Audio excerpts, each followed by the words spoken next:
Jai Hind students, welcome to my YouTube channel.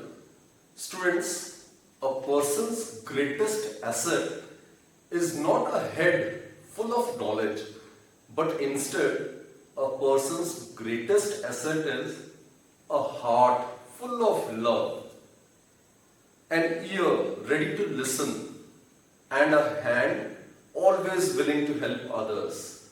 So what I mean to say is that students, always be a good human being. The real essence of education is education makes us a good human being. That should be the sole purpose of education. Being a good person, being a good human being. So students, with that, let's begin today's session. As I promised, and this lecture, I'll come up with some new numericals based on projectile motion. So here I am with this particular new session with these set of new questions based on projectile motion, right? So let's start with the first question. These are some selected questions and a very interesting one. So first question, let me read the question for you. An aeroplane is flying horizontally at a height of 490 meters with velocity of 360 km per hour.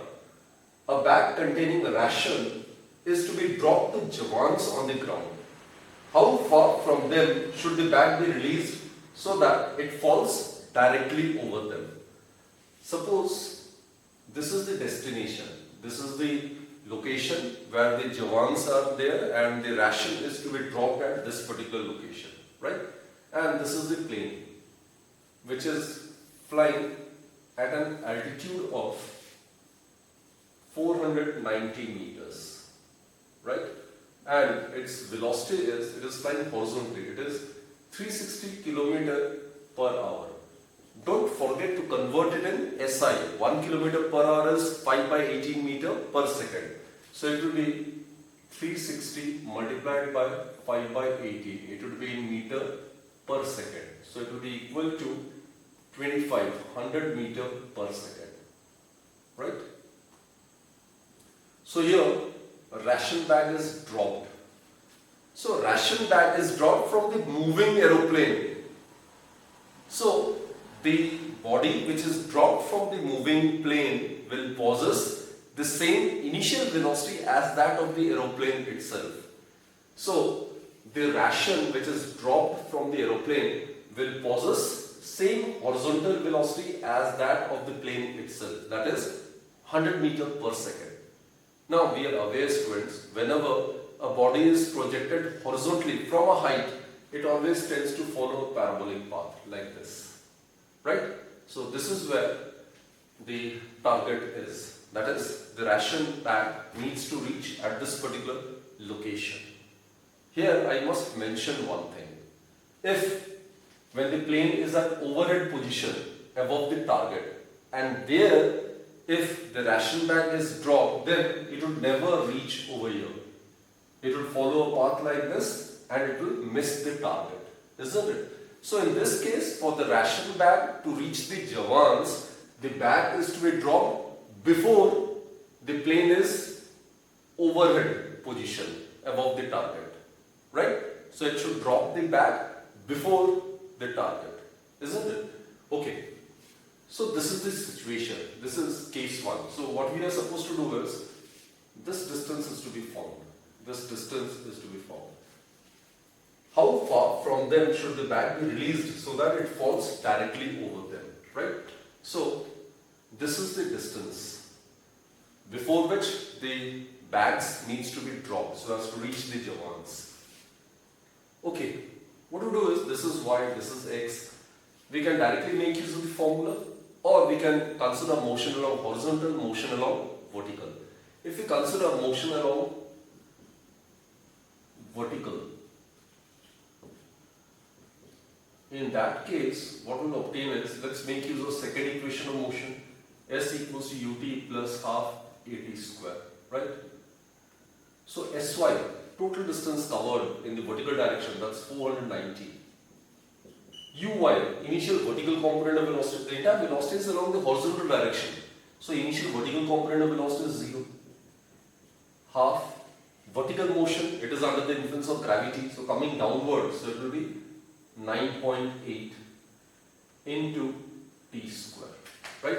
Therefore, 490 is equal to 4.9 t square, or t square is equal to 490 divided by 4.9. So that will give us 100. T square is 100, which implies that t would be equal to 10 seconds. So in 10 seconds, it will reach the target, or it will reach the place where the jawans are positioned. Okay. So now what to do is, we need to find out this. Now let's consider motion along horizontal. Motion along horizontal. Again, let's make use of the second equation of motion. Sx, it is the distance covered by the projectile along the ground, that is x, which is to be found. Ux is the initial velocity along the horizontal direction, which is 100 meters per second, isn't it? Time, total time taken is 10 seconds. Plus half, Ax, we are aware it's 0. Horizontal motion is with uniform speed, that is acceleration along the horizontal direction is 0. So we get 1000 meters. So this is the answer. So before the target at a distance of 1000 meters, the plane should drop the bag of ration so as to reach to the desired location, right?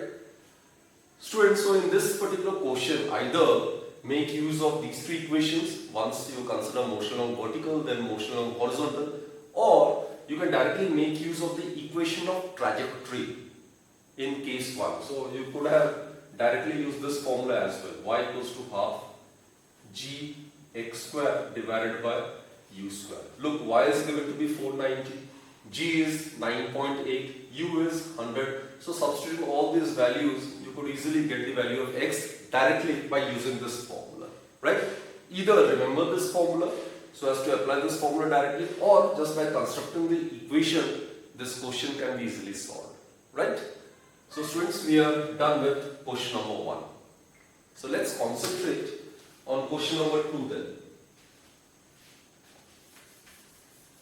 Question number 2. It's an interesting question.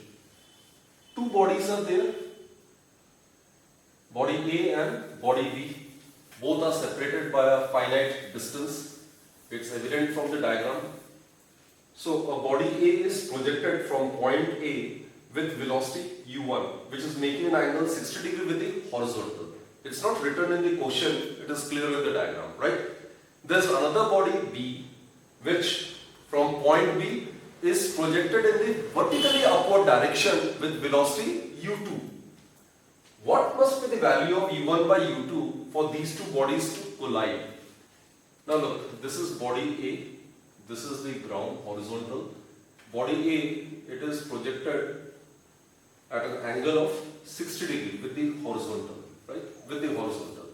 So this is given to be 60 degrees. This is u1. And this is body B. It is projected vertically upwards with velocity u2. Obviously it will follow a path like this and it will go straight. So this is the position where they will collide.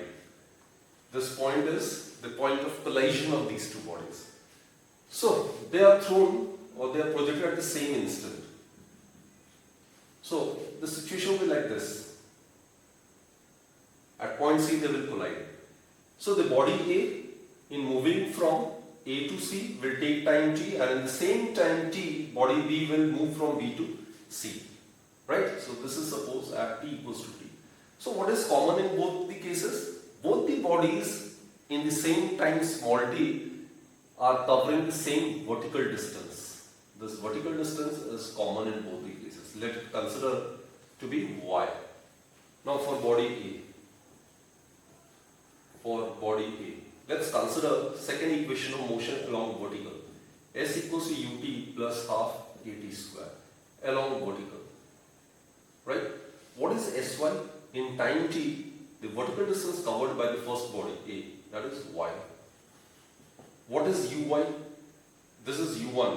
So this is ux and this is uy. So uy, it would be equal to u1 sine 60 degree. just resolve with this u1 into two perpendicular components, one along the horizontal direction, the other along the vertical direction. So this is the initial vertical component, that is u1 sine 60 degree. Time from A to C is t plus half ay, it's going upwards, so ay is replaced by minus g. So put this as equation 1, right?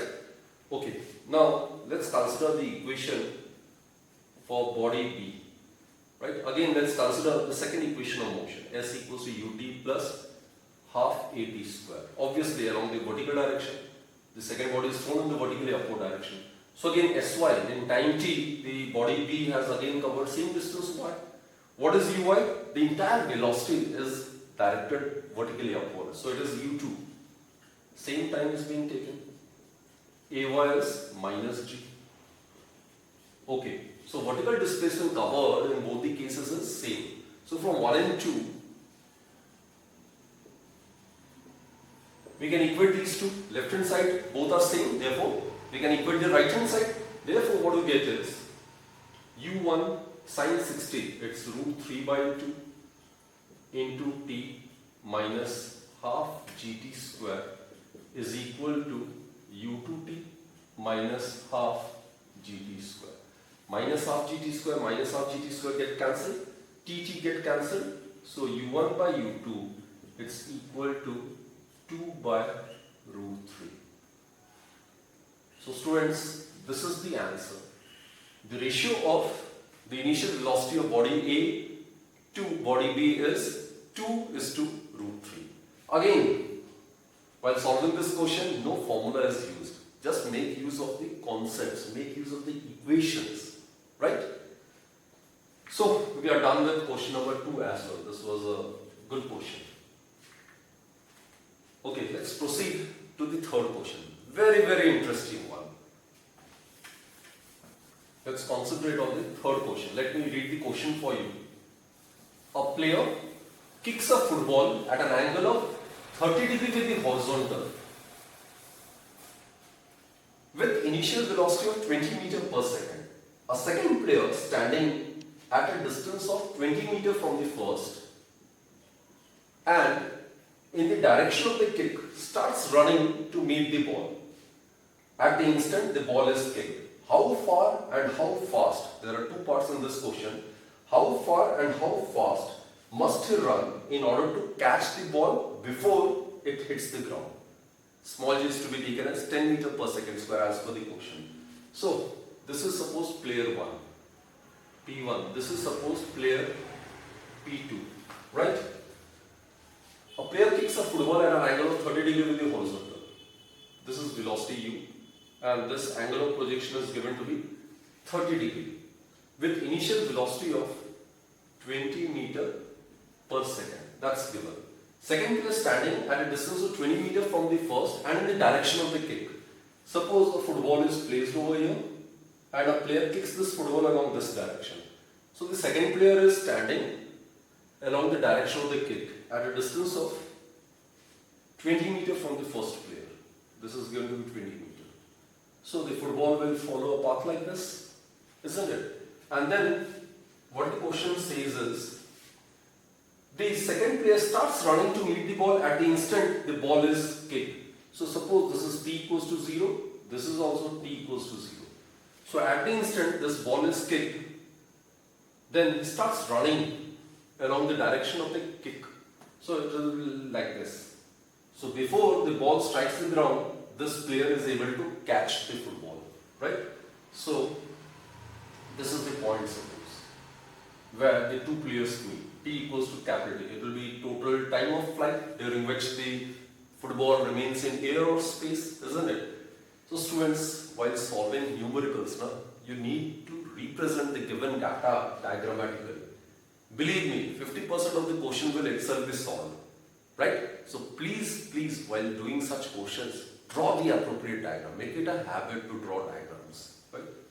Okay, the situation is, initially both the players are like this, at this position. This player kicks this football and this player at the same instant starts running towards the kick of the football, right? So as to catch the ball before it strikes the ground. It's like this. It is like this. Clear? So what we are supposed to do is, we are supposed to find how fast and how far must he run in order to catch the ball before it hits the ground. How far and how fast means, suppose he is moving with velocity v. In time capital T, he is supposed to reach, or he is supposed to cover distance p to c. So what is the distance covered? It will be v into t. Obviously, we will consider the player P2 to be moving uniformly with speed v, isn't it? So in uniform motion, the distance is given by speed multiplied by time. It's like this. So time taken by the second player to catch the football would be same as that of the time of flight of the football, right? So distance P2C is v into capital T, right? So this distance is to be found as well as v is to be calculated. Now look students, this is the range. This is the range. So diagram, if you are able to draw the diagram correctly, then 50% of the question is itself solved. Now look, there is no doubt, the time period, it is given by 2u sine theta divided by g. Let's find out the time period first.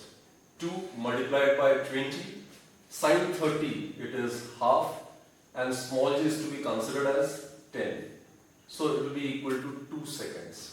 So time of flight is obtained to be 2 seconds. Clear?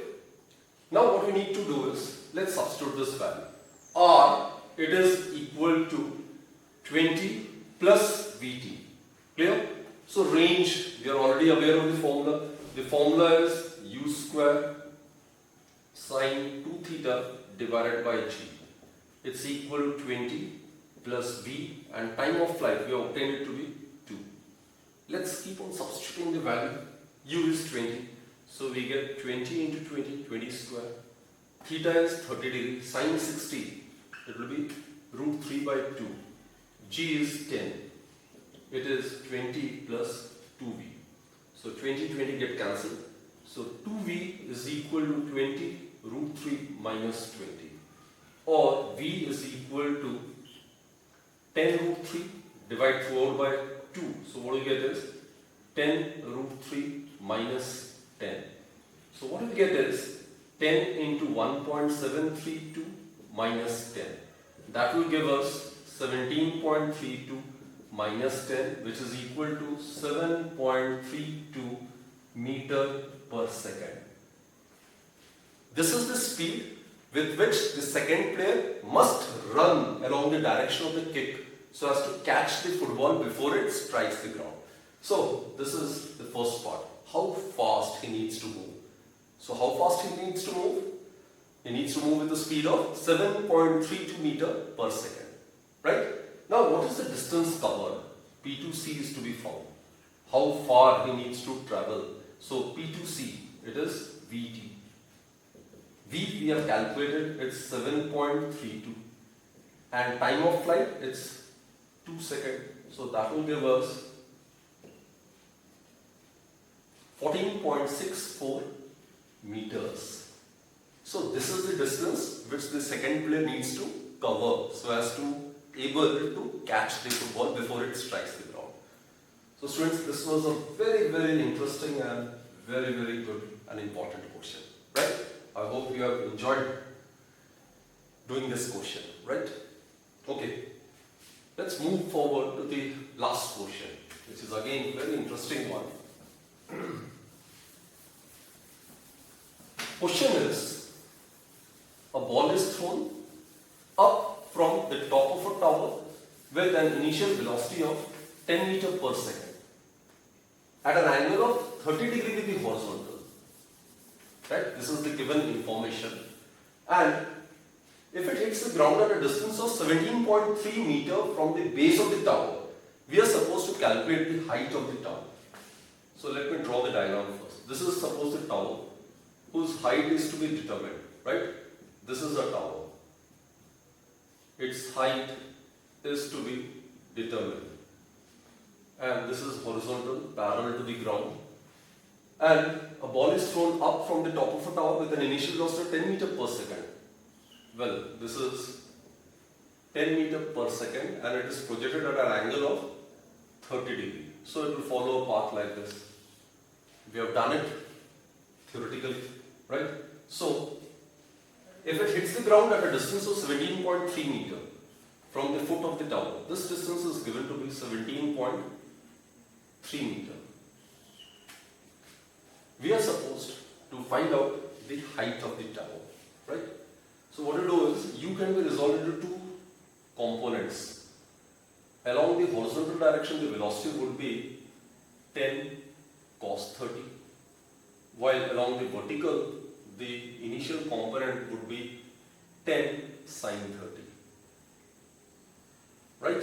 So we have to consider motion along horizontal and motion along vertical. Let's consider motion along horizontal. So let's make use of the second equation of motion. Sx equals to uxt plus half ax t square. In total time t, the distance covered horizontally, that is 17.3. What is ux, students? It is 10 cos 30. 10 cos 30 is root 3 by 2 multiplied by t. And as you are aware, ax is 0. Horizontal motion, the projectile covers with uniform speed. So the acceleration along the horizontal direction is always 0. So we can easily evaluate the value of t. So t would be equal to 2 into 17.3 divided by 10 multiplied by root 3. Okay, let us solve it. 2 multiplied by 17.3 divided by 10 into root 3 can be written as 1.73. Right? So 10 into 1.73, that will become 17.3. 17.3 divided by 17.3 will get cancelled out. So we'll be left with 2. So this is the time of flight. So total time during which the ball remains in air is 2 seconds. So this is the first information we have gathered by considering the motion along horizontal. Right? Now let's consider motion along vertical. Let us consider motion along vertical. Let's make use of the second equation of motion. S equals to ut plus half a t square along y direction, obviously. Sy in time t, the vertical displacement covered by the ball, that is minus h. Students, I have already told you, this is the origin and this is towards the negative y-axis. So here you need to consider minus h. Uy, it is 10 sin 30. 10 sin 30 is half multiplied by t. Time of flight is 2 seconds. Right? Plus half. Ay, it is minus 10. Ay is minus g. And t square. T square will give us time of flight is 2, so it will give us 2 square. Right? So let's try to solve it. Minus h, it would be equal to 10 minus, so 20. 2 square, it will give us 4, so minus 40 by 2, that is minus 20. Or h, it would be equal to 10 meters. So students, this is the height of the tower. So again, while solving this question, I have not made use of any formula. I will also recommend you not to remember any formula, just to understand the concept, and while solving numericals, just make use of the equations, nothing else. Right? So we are over with question number 4 as well. So students, I sincerely hope you have understood the concepts which are involved in doing such questions, right? Do lots and lots of practice. So that's it for this particular session. Do join me in my next lecture then. Till then, stay blessed. Thank you.